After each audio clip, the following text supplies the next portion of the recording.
মানুষ বলে ভাগ্যে যা আছে তাই হবে, আর আল্লাহ বলেন তুমি আমাকে ডেকে দেখো, তোমার ভাগ্য পরিবর্তন করার ক্ষমতা আমার আছে।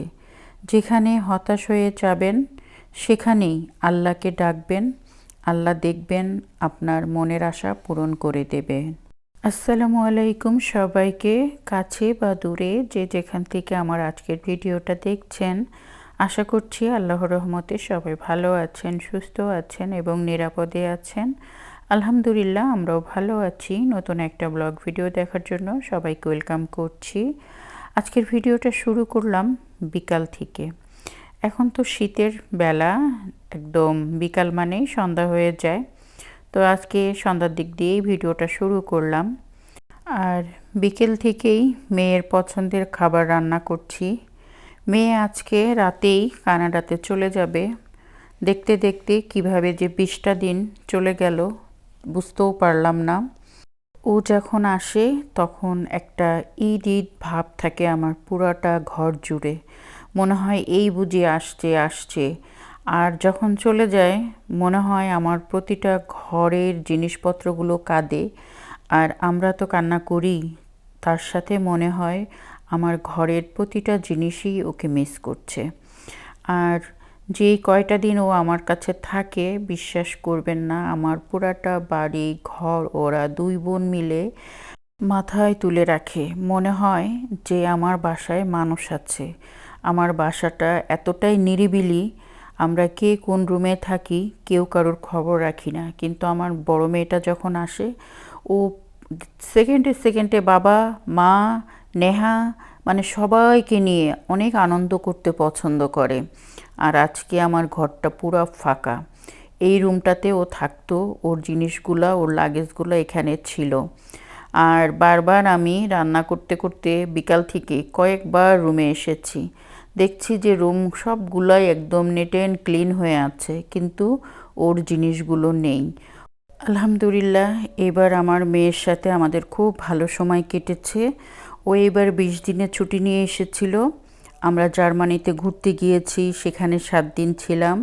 আর বাকি 2 সপ্তাহ ও দুবাইতে ছিল। মোটামুটি যতটা পেরেছি মেয়েকে সময় দেওয়ার চেষ্টা করেছি, মেয়েকে নিয়ে ঘুরতে গিয়েছি। ওর পছন্দের অনেক মজার মজার খাবারগুলো রান্না করে খাওয়ানোর চেষ্টা করেছি, বিশেষ করে পিঠা। পিঠা তো বাঙালির একটা মানে ঐতিহ্যবাহী খাবার, ওরা বোঝেই না পিঠা মানে কি। এবার চেষ্টা করেছি কয়েক রকমের পিঠা তৈরি করে ওকে খাওয়ানোর জন্য। আর ও যেহেতু রাতে চলে যাবে, আমি তো বিকাল থেকে রান্না বান্না শুরু করে দিয়েছি ওর পছন্দের খাবার। ও পোলাও খুব পছন্দ করে, রোস্ট, গরুর মাংস, এগুলো সে খুবই পছন্দ করে। তাই আমি সন্ধ্যার পর থেকেই শুরু করে দিয়েছি রান্না বান্না।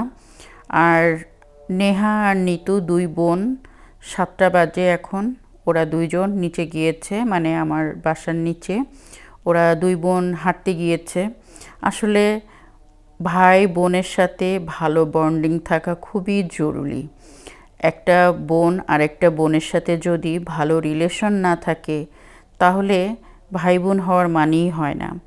আমার নিতু আমার নেহা ওরা 2 বোন কিন্তু 2 বোনকে প্রচুর মিস করে। এই যে চলে যাবে এখন, বলছে মাম্মি আমি আর নেহা একটু নিচ থেকে ঘুরে আসি। আমি বললাম ঠিক আছে যাও, মানে কোনো রকম যেন বিপদ আপদ না হয়, একটু পরেই বাসার থেকে তুমি বের হবা। আমি মানা করেছিলাম যাওয়ার দরকার নেই, সে বোনকে নিয়ে চিপস কিনে দিতে গেছে, চকলেট কিনে দিতে গেছে, সেই জন্য তারা 2 বোন একটু নিচে গেছে। মেয়ে চলে যাওয়ার একদিন আগের থেকেই আমার মনটা অনেক খারাপ থাকে। আমার মনটাও যেমন খারাপ থাকে, নিতুর মনটাও ঠিক ততটাই খারাপ থাকে। ও দুবাইতে আসলে একদমই যেতে চায় না। এর মধ্যে 2 দিন টিকিট চেঞ্জ করে ফেলেছি। আবার বলছে বাবা আরও 2 দিন বাড়ানো যায় কি না। ওর বাবা বলছে না বাবা যাও, আবার 6 মান্থ পরে তুমি আবার এসো। এইভাবে প্রতিবার ওকে বুঝিয়ে বুঝিয়ে পাঠাতে হয়। আর ওখানে একদম একা থাকে, পরিবারকে কাছে পেলে ও আর ছাড়তে চায় না। কিন্তু কি আর করার। এই যে আমি আমার মেয়ের জন্য রান্না বান্না শুরু করে দিয়েছি। আমার রান্না বান্না প্রায় শেষ হয়ে গিয়েছে। এখন একটু সালাদ করব। আর এই যে মেয়ের পছন্দের খাবারগুলো রান্না করেছি। আসলে কি যদি এগুলো দিয়ে দেওয়ার মতো হতো, আমি কিন্তু রান্না বান্না করে দিয়ে দিতাম। কিন্তু কোনো কিছুই দেওয়ার সুযোগ নাই। ও কখনোই কিছু নিতে চায় না। কানাডাতে মাছ মাংস নিয়ে যাওয়া যায় না, আর যারা নিয়ে যায় অন্যভাবে নিয়ে যায়। নিতু ভয় পায়, ও কোনো খাবার নিতে চায় না। আমার রান্না প্রায় শেষ হয়ে গিয়েছে। আপনাদের ভাইয়া নিতু আর নেহাকে ফোন করলো বাসায় আসার জন্য। ওরা বাসায় চলে এসেছে। আমি খাবারগুলো এখন সুন্দর করে টেবিলে দিয়ে দেব। আর আপনাদের ভাইয়া নিতু নেহা সবাই মিলে ব্যাগ গোছাচ্ছে। কতটুকু ওয়েট হয়েছে মাপামাপির কাজটাও করছে। আর আমার বুকের ভেতরটা কেমন যেন লাগছে, সেটা আমি ভাষায় প্রকাশ করতে পারবো না। ও যখন চলে যায় বারবার ওর ছোটবেলার কথা আমার অনেক মনে পড়ে। যে মেয়ে কখনোই আমাকে ছাড়া কোথাও থাকতো না, আর এখন নিজের জীবন গড়ার জন্য সব মায়া মমতা ফেলে রেখে একা একা থাকছে। একসময় আমাদের মা বাবারাও কিন্তু আমাদের জন্য এরকম কষ্ট করেছে, এরকম চিন্তা করেছে। আমরা যখন তাদেরকে ছেড়ে চলে এসেছি, তারা আমাদেরকে নিয়ে ঠিক এরকমই চিন্তা করতো, এরকম কান্নাকাটি করতো। আর এখন আমি সেটা করি। এই যে কত কিছু রান্না করেছি, কত কিছুই ওকে দিতে মন চাচ্ছে। যদি এগুলো ও 7 দিন খেতে পারতো, আমার যে কি শান্তি লাগতো এরকম লাগছে। ও আসার পর থেকে কিন্তু আমি সব সময় চেষ্টা করেছি ওর পছন্দের খাবারগুলো রান্না করে খাওয়াতে। তারপরও আমার মন ভরছে না। মনে হচ্ছে এই খাবারগুলো যদি ওকে দিয়ে দিতে পারতাম তাহলে আমি শান্তি পেতাম। সেটা তো আর সম্ভব হচ্ছে না। আসলে প্রতিটা মা মনে হয় এইরকমই করে। আমি যখন বাংলাদেশে যাই, আমার আম্মা কি দিবে না দিবে, এমনকি কচুর শাকটা পর্যন্ত সেদ্ধ করে রাখে। আসার সময় হাতে বানানো রুটি আলু ভাজিটা পর্যন্ত করে দিয়ে দেয় যে তুমি বাসায় যেয়ে এটা খেও। মানে মায়েদের মন তো এইরকমই হয়। 10টার ভিতরে সবার খাওয়া দাওয়া শেষ হয়ে গিয়েছে। আর আমি যখন কিচেনে এসেছি, আমি তখন চিন্তা করছিলাম এখন 10টা বাজে আর মাত্র 2 ঘন্টা। বারবার আজকে যতবার ঘড়ির দিকে তাকিয়েছি, এমনি সময় কিন্তু আমি অতবার ঘড়ির দিকে তাকাই না। আর বারবার আমার ঘরের সমস্ত জিনিসের দিকে আমার চোখ যাচ্ছিল। মনে হচ্ছে সব জিনিস জায়গা মতো আছে, শুধু এই ঘরের মেয়েটাই ঘরে নাই, বা একটু পরে ওকে আর দেখতে পারবো না। খুব খারাপ লাগছিল। দেখতে দেখতে মেয়ে যাওয়ার সময় এসে গেল। মেয়েকে বিদায় দিতে রাত 12টার দিকে আমরা এয়ারপোর্টে যাচ্ছি। 3:30টার দিকে ওর ফ্লাইট। এই যে দেখেন, এই দৃশ্য কোনো বাবা মা সহ্য করতে পারে কি না আমার জানা নেই।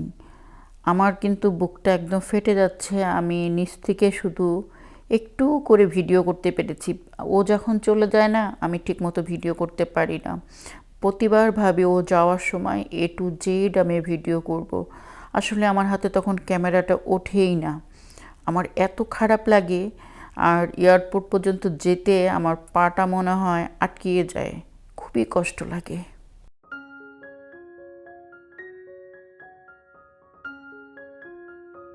এই যে আমরা এয়ারপোর্টের কাছাকাছি চলে এসেছি। আমার বাসার থেকে খুব বেশি হলে 7 থেকে 8 মিনিট লাগে এয়ারপোর্টে আসতে। আর এখন যেহেতু রাত 12টা বাজে, রোড প্রায় ফাঁকাই ছিল। এই যে রাইট সাইডে এয়ারপোর্টে প্লেনগুলো দাঁড়িয়ে আছে। এই প্লেনগুলো দেখছি আর মনে মনে কত কথাই ভাবছি। এয়ারপোর্টে চলে এসেছি। এখানে এসে মেয়ের সাথে প্রায় ঘন্টাখানিক বসেছিলাম। তারপরে আপনাদের ভাইয়ার ডিউটি আছে সকালবেলা, তো ও 3 ঘন্টা ছুটি নিয়েছে, যেহেতু ওর মর্নিং ডিউটি চলছে। তো মেয়ে বলল, মা আমি ভিতরে ঢুকে যাই, তোমরা বাসায় চলে যাও। ওকে সবসময় ইমিগ্রেশন মানে ও করার পরে আমরা আসি। ও ইমিগ্রেশন করে ও যখন ভিতরে ঢুকে যায়, ততক্ষণ পর্যন্ত ওখানে দাঁড়িয়েছিলাম। যতটুকু চোখ যায় আমি ওকে দেখতে পারি ততক্ষণ পর্যন্ত দাঁড়িয়ে থাকি। মেয়েকে বিদায় দিয়ে বাসার দিকে রওনা দিলাম এক বুক কষ্ট নিয়ে। আর ভিডিওটাও বড় করছি না, আপনাদের কাছ থেকে বিদায় নিচ্ছি। আল্লাহ হাফেজ।